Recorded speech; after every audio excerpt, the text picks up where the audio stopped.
Hi, this is JJ at CCBC. In this video we'll look at working with effects in Audacity. Major topics we'll cover include importing CD audio as well as adding special effects. The software I'm using for this video is Audacity version 2.0.1 on a Mac. So let's take a look at this. Here I've already opened up a song file.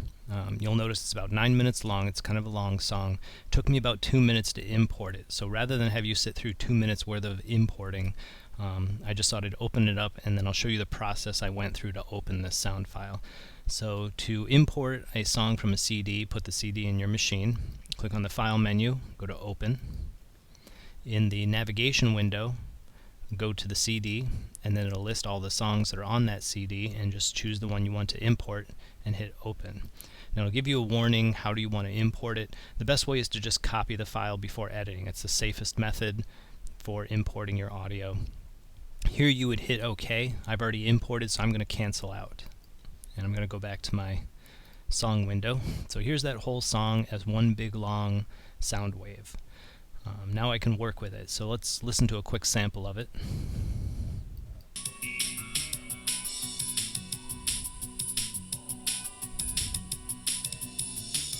Okay, you'll notice it's kind of jarring to just start and stop a song at full volume. So what we're going to do is we're going to take a small chunk of this song and then we're going to fade it in and fade it out, so it's a much smoother experience for your users.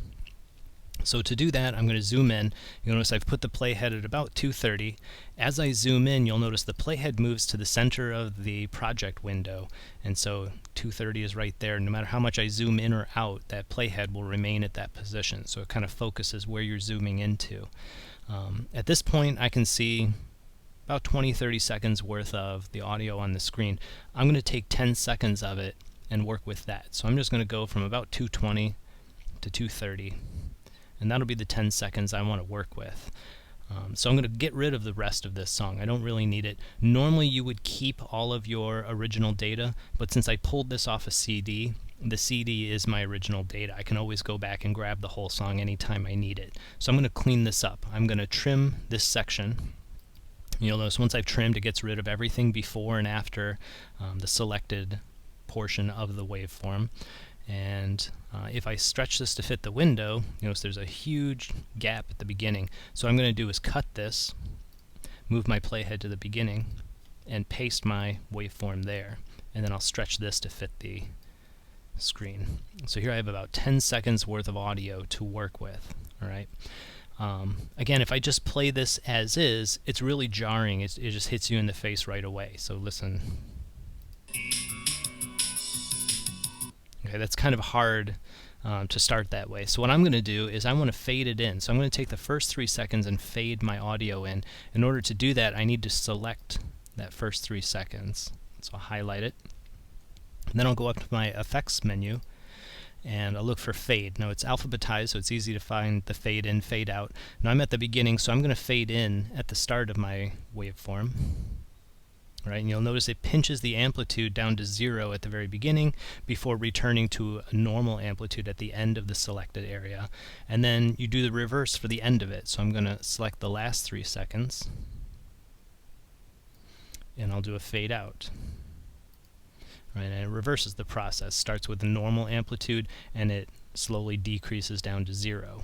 Right, so if I move my playhead back to the beginning, let's listen to this whole 10 seconds, and you can hear how much smoother it is to sort of fade it in and then hear the music and then let it slowly fade out at the end as a user experience.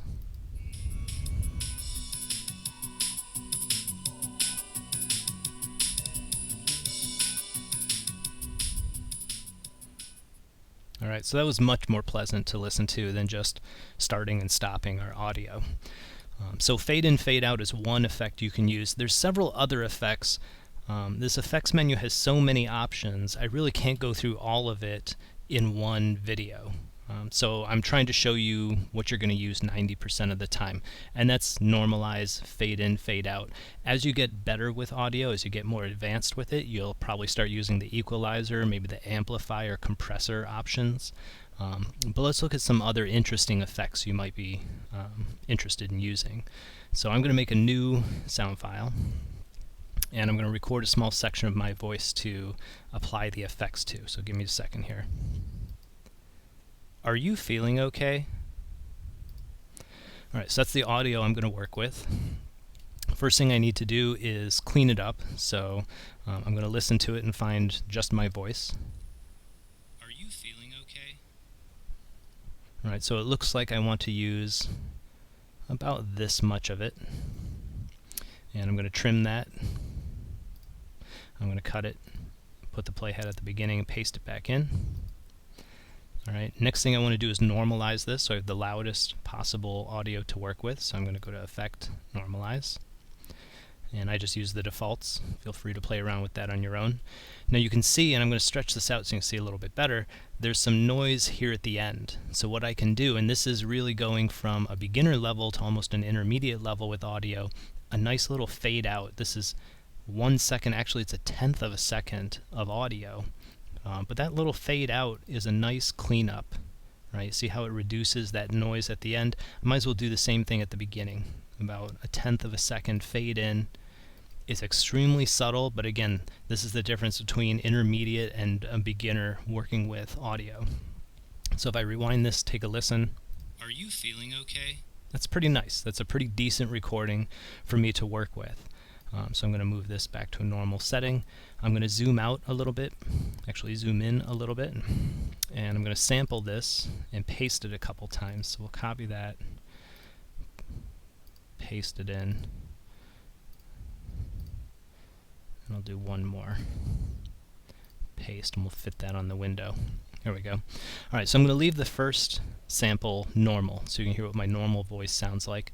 The second one will apply a reverse effect. So you may have heard of backmasking on musical albums, especially with heavy metal. They accuse artists of implanting the devil's message by using backwards messages. So here you can reverse a message. So I'll click this.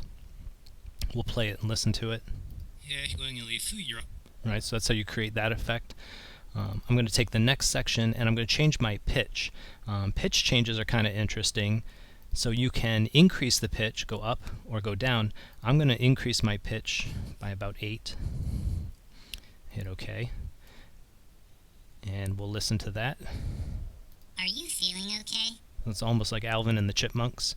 And then we'll take this last section and I'll do the reverse pitch change. So I change pitch. Instead of going up by 8, we'll do a -8, which will go down and give me more of a Barry White sound to my voice. Are you feeling okay? It's pretty deep. So let's hear all the effects in a row. Are you feeling okay? Are you feeling okay? Are you feeling okay? Right, so that's just a small example of the kind of effects that you can apply using Audacity. I hope you learned something in this video. Look forward to seeing the next one.